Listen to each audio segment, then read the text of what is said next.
Christus umakmi tuzui ulenaw nilepate tuni isim nung nalay siyang tuwina lukalian giat ane som lubuk panina som giat na hi lay siyang tu sumi takjang ina ete Christian te na topa kamal azabe kiloina anun tak pi te hiding topa na mundi Emaw mamay nuntak pi bekcam lawin. Nuntak pi kitak jangin. Topa kamal hundam nalay siyang chow. Miten zong toma bangina nuntak pi tinalina. Again son te hi tinadi topa na ang dehi. Winilay siyang chow sunga may takivak jangin. Lo te jang te to kihulawa. Lubna noya kikoy lohi jinatopa isuna ang hi. Wa may iba takjang ina asan na muna kikoy hi mahangyam chile mikhem pagina wa amu na dingin chihi la sang tuwin daman utena te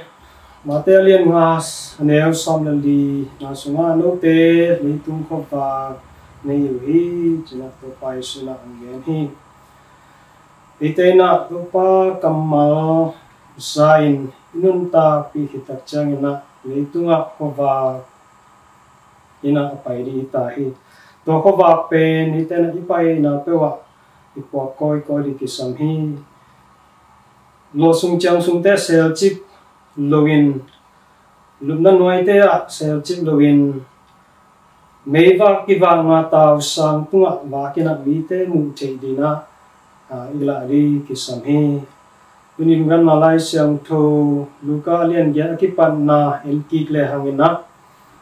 khai chivo patang tu kimutehi to khai chivo patang tu sunga zong to paina ama kamal ahi khai chi to khai chi pen ga tampi aga di na adi he aza som tum aza som gu aza zakat don aga di to pana dehi Toy manina ite na pasien kamal isan kitak jangina tua ke pasien kamal khai ji ite sunga pungching sakin aga tampi ga sakina mite alo sakidi to pandehi teman tu nilai siang to sunga ite na tua ga iga kele ahi kele tua topai de na bangina meiva te atang sak zolo iswa khale to pana ite hongdong dihi No tena pasien kamal nga sinutyangin bang chibang na sim na yuhiyang china kongdong dihi. Taman tena te pasien kamal isim takchangina itena asim sim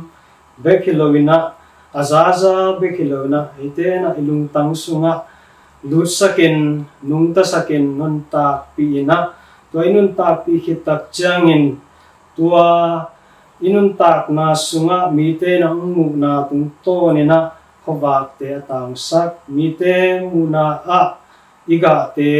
limchita kena mite musakin alo sak te ihi cheng dina han chang ni china tuni lai sang tho isim lai sang tho tungto ni na cha kipiai hi to papasenin ite kan chading tu pa ang patikin chata hen